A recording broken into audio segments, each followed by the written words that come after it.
दोपहर 3 बजे के भोजपुरी समाचार में अपने के स्वागत बा। नमस्कार, हम अफरोज। सबसे पहले प्रमुख समाचार। सरकारी स्वामित्व में ही संचालित उद्योग सबके चरम लापरवाही, दुग्ध वितरण केंद्र बालाजू में म्याद गुजरल मक्खन बरामद। भक्तपुर में जगह किने के बहाना में लूटपाट करके हत्या अभियोग में 3 जने पकड़ाई।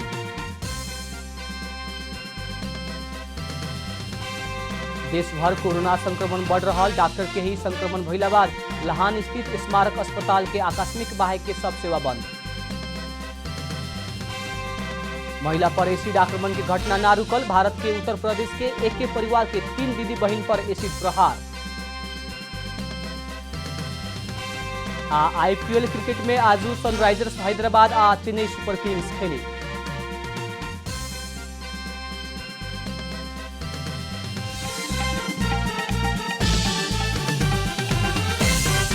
अब पूरा समाचार।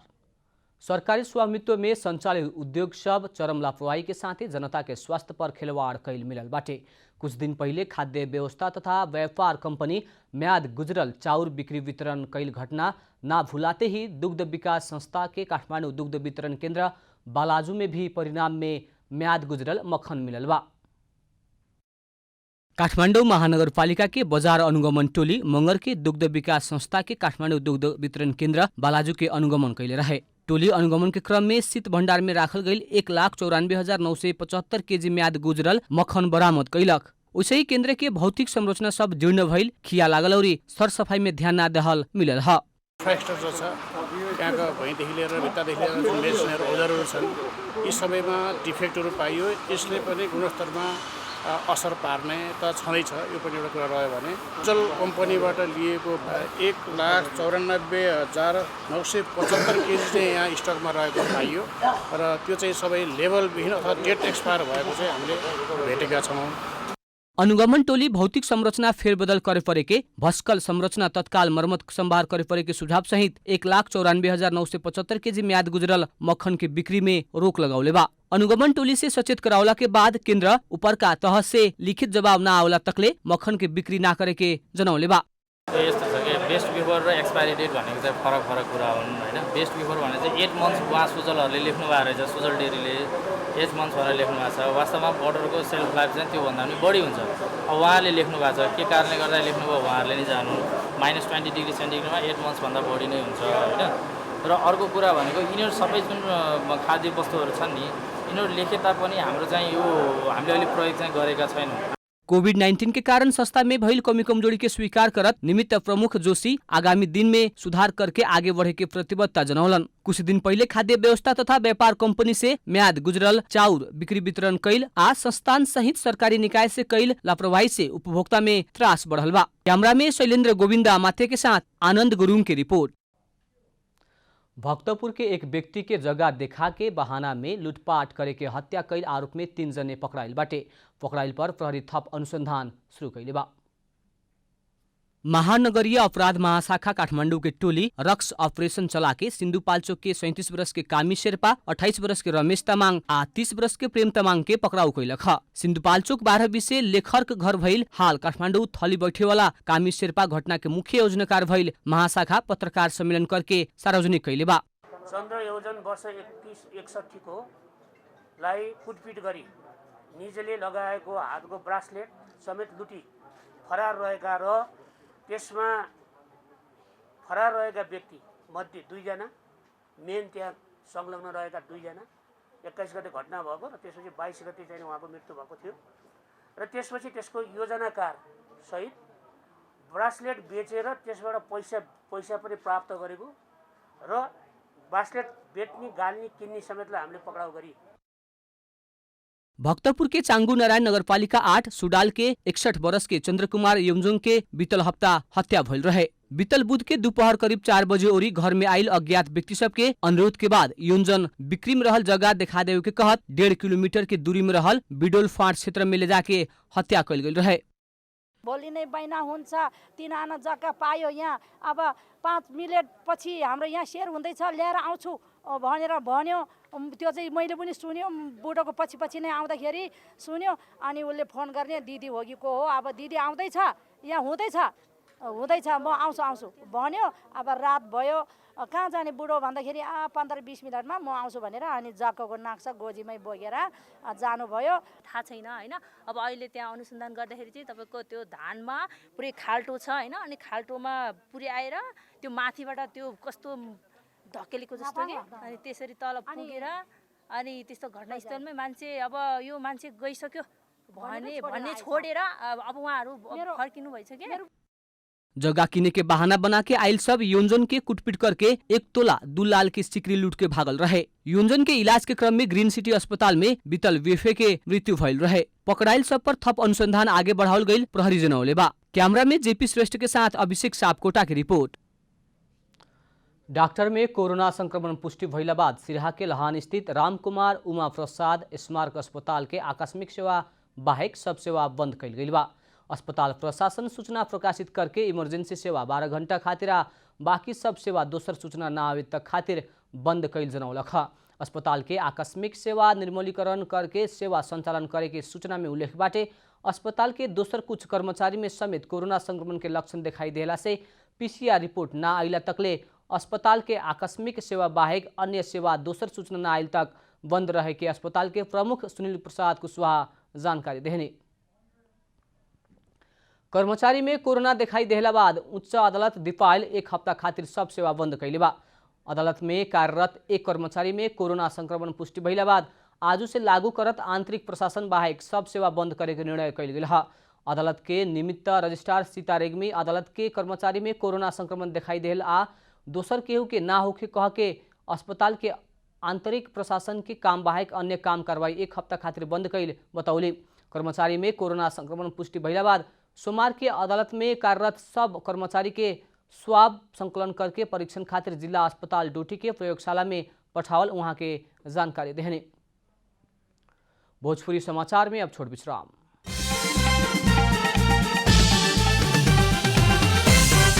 भोजपुरी समाचार में अब थप समाचार। दशहरा नजिका रहल समय श्रद्धालु सबके भीड़भाड़ होखेवाला सप्तरी स्थित प्रसिद्ध छिन्नमस्ता सखड़ेश्वरी भगवती शक्तिपीठ ई बरस सुनसान भइल बा। कोरोना संक्रमण के त्रास के कारण मंदिर में श्रद्धालु सब आवाजाही नइखे करत। सप्तरी स्थित छिन्नमस्ता सखड़ेश्वरी भगवती शक्तिपीठ में भाकल करौला पर संतान प्राप्ति के साथे मनोवांछित फल प्राप्ति होखे के जनविश्वास रहते आइल बा। संकटपूर्ण अवस्था में माता सखड़ेश्वरी के स्मरण से ही सहायता प्राप्त होखे के आस्था से शक्तिपीठ में नेपाल भर के साथे भारत के बिहार से लेके नया दिल्ली तक के भक्तजन सब दर्शन और पूजा पाठ के खातिर आवेला। भाकल पूरा भइला के बाद विशेष पूजा पाठ के समय अर्थात दशहरा में फेरुआ के खसी और बोका बलि चढ़ाव करे के परंपरा मुताबिक वर्षेनी दशैं से पहिले मंदिर में भीड़ भाड़ होखेला। लेकिन ई बरस कोरोना संक्रमण के त्रास से अभी तकले मंदिर सुनसान रहल बा। दुईवटा यो बॉर्डर सील छ र अर्को के त पुरुषोत्तम मास मलेमास को कारणले यहाँ से अहिले भक्तजनहरूको बिगी त्यति छैन। बीतल बरस दशहरा शुरू होखे से 1 हफ्ता पहले तकले हजारों भक्त सब के आगमन हो चुकला पर ई बरस 4-500 पुगे ना सकल। मंदिर समिति के कार्यवाहक अध्यक्ष समेत रहल पीठाधीश महाकान्त ठाकुर के कहनाम बा। यहाँ आउने भक्तजन सबैलाई मास्क लगाउनु पर्छ, 3 फिटको दूरीमा बस्नु पर्छ र यहाँ मन्दिर समितिबाट भक्तजनहरूको तर्फबाट हात धुने साबुन लिएर हात धुने सेनिटाइजर लगाउने यो सबै चाहिँ हामी व्यवस्था गर्छौं। मंदिर परिसर में सामाजिक दूरी और मास्क अनिवार्य कैल गइल बाटे त दर्शन एवं पूजा पाठ के खातिर आवेला श्रद्धालु सबके मास्क के प्रयोग करे खातिर मंदिर समिति आग्रह कैले बा। सप्तरी से विद्यानंद राम की रिपोर्ट।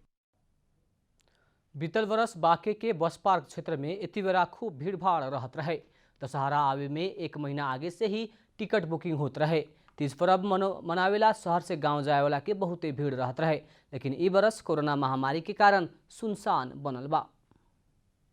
सामान्य अवस्था रहला पर त यति बेरा परदेश गइल आदमी सब घर लौटेला और शहरवासी गांव लौटेला। विश्वभर महामारी के रूप में देखल गइल कोरोना के कारण ई बरस ना परदेशी घर आइल बाटे ना त शहरिया सहज ढंग से गांव लौटल बा। कोरोना महामारी के कारण ई बरस बांके के बस पार्क सब सुनसान बाटे। जो विश्वव्यापी रूपमा फैलिएको यो कोभिड-19 को कारणले गर्दा यो अहिलेको गत सालको भन्दा अहिले चाहिँ धेरै प्रभाव परेको छ।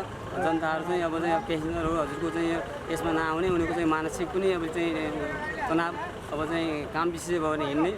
सवारी साधन सहज रूप में संचालन भइला पर भी बीतल बरस के तुलना में ई बरस 50% ही यात्रु सबके चहल पहल देखल गइल बा। अहिले हजुरको यो गत सालको तुलनामा अहिले चाहिँ हजुरको चाहिँ लगभग 50% चाहिँ गाडीहरू चाहिँ चलेको तथ्याङ्क छ। हजुरको चाहिँ यो यातायात खोले पनि यो बाध्यताको चाहिँ जुन मान्छेहरू कामको सिलसिलामा जति काम आवश्यकता हुन्छ त्यो आधारमा चाहिँ मान्छेहरू चाहिँ हिँड्ने हिँडडुल गरेको पाइएको छ। गत सालको तुलनामा अहिले चाहिँ यात्रुको धेरै चाहिँ चाप कम छ। नेपाल सरकार से लागू कैल मापदंड मुताबिक सवारी चलावला पर भी यात्रु सब ना मिलला से समस्या में पड़ल यातायात व्यवसायी सबके कहनाम बा। डबल सीटमा एकजना डेढा भाडा लिएर 50% भाडा ज्यादा लिएर दुईटा सीटमा एकजना यात्रुलाई राखी चढाएर हिँडिरहेका छौँ। हामी चाहिँ गाडीमा सेनिटाइजर गर्छौँ, पुरा गाडीमा प्लस यात्रुहरूको लागि सेनिटाइजर दिन्छौँ, मास्क छैन भने मास्क दिन्छौँ। कोरोना महामारी के कारण बंद भइल सार्वजनिक सवारी साधन सरकार कुवार 1 गते से खुला कैले बा। व्यवसायी सब नियमित भाड़ा में 50% बढ़ाउले बा। दशहरा दीपावली जैसन तीज पर्व में होखेवाला भीड़भाड़ से कोरोना के जोखिम बढ़ सके के भइला से स्वास्थ्य तथा जनसंख्या मंत्रालय भी दशहरा में गाँव घरौरी ना जाए खातिर आग्रह कैले बा। बाँके से रविन्द्र सिंह ठकुरी की रिपोर्ट। अब आर्थिक समाचार।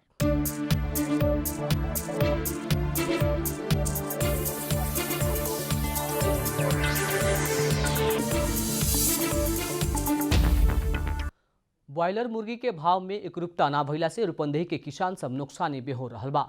उत्पादन लागत ज्यादा हो रहल लेकिन मुर्गी के भाव में कमी अइला से किसान सब घाटा बेहो रहल बा।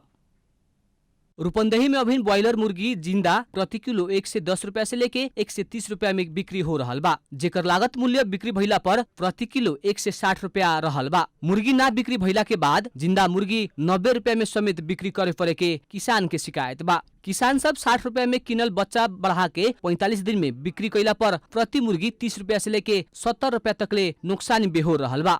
सरकारले यो कुराको निवारण गर्नलाई त एउटा फिक्स रेट तोकिदिनु पर्यो के, जहाँ पनि दुकानमा चाहिँ फिक्स रेट यति रुपियाँ किलो भनेर चाहिँ तोकिदियो भने बल्ल चाहिँ व्यापारीले पनि यहाँ आएर त्यति रुपियाँमै उठाउँथ्यो होला।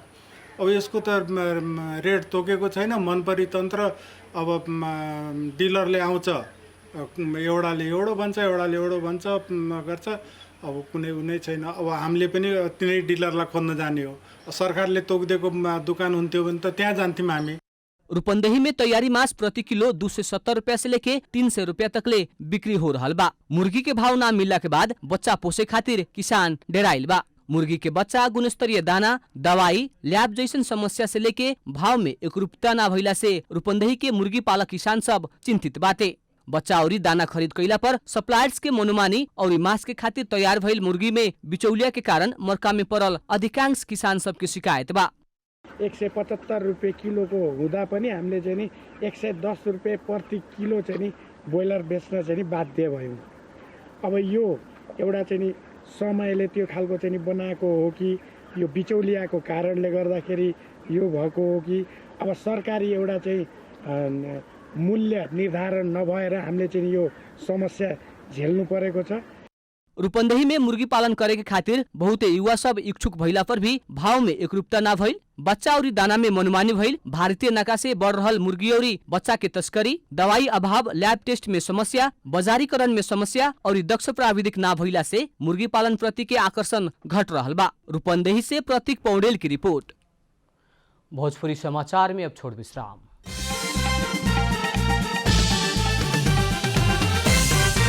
भोजपुरी समाचार में अब अंतर्राष्ट्रीय समाचार।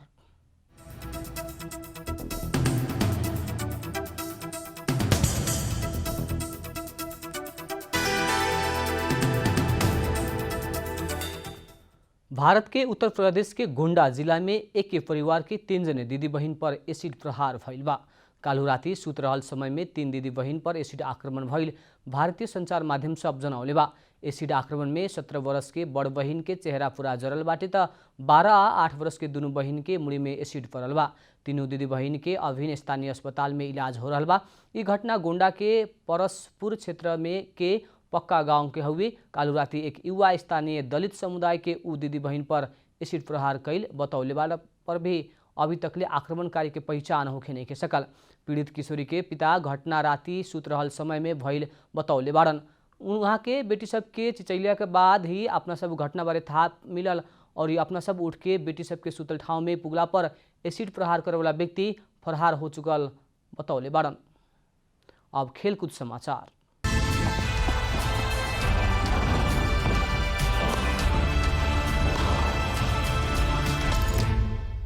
यूएई में जारी Indian premier league IPL cricket में आज सनराइजर्स हैदराबाद आ चेन्नई सुपर किंग्स खेले वाला बा। जारी सीजन अपेक्षाकृत प्रदर्शन करे ना सकल दोनों टीम के खातिर जीत जरूरी बाटे। दुबई इंटरनेशनल स्टेडियम में खेल नेपाली समय अनुसार रात 7:45 बजे शुरू होगी। अंक तालिका में हैदराबाद 7 खेल से 6 अंक सहित 5वां और चेन्नई समान खेल से 4 अंक सहित अंतिम से दोसर का स्थान में बाटे। अंत में प्रमुख समाचार फिर एक बेर। सरकारी स्वामित्व में ही संचालित उद्योग सबके चरम लापरवाही। दुग्ध वितरण केंद्र बालाजू में म्याद गुजरल मक्खन बरामद। भक्तपुर में जगह किने के बहाना में लूटपाट करके हत्या अभियोग में 3 जने पकड़ाई।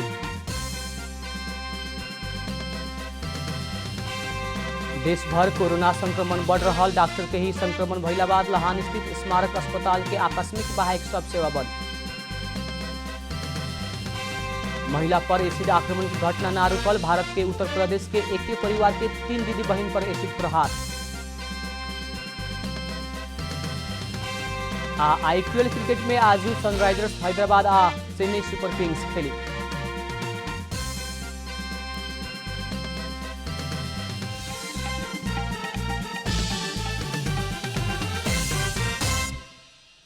भोजपुरी समाचार अभी खातिर इतना ही। जनता द्वारा जनता खातिर प्रसारित जनता टेलीविजन के कार्यक्रम सब यूट्यूब, ट्विटर, फेसबुक और हमने के वेबसाइट जनतासमाचार.com में भी पढ़ा देख सकत बानी। सूचना में अपने के सहभागिता, समय में समाचार हमने के प्रतिबद्धता। प्रणाम।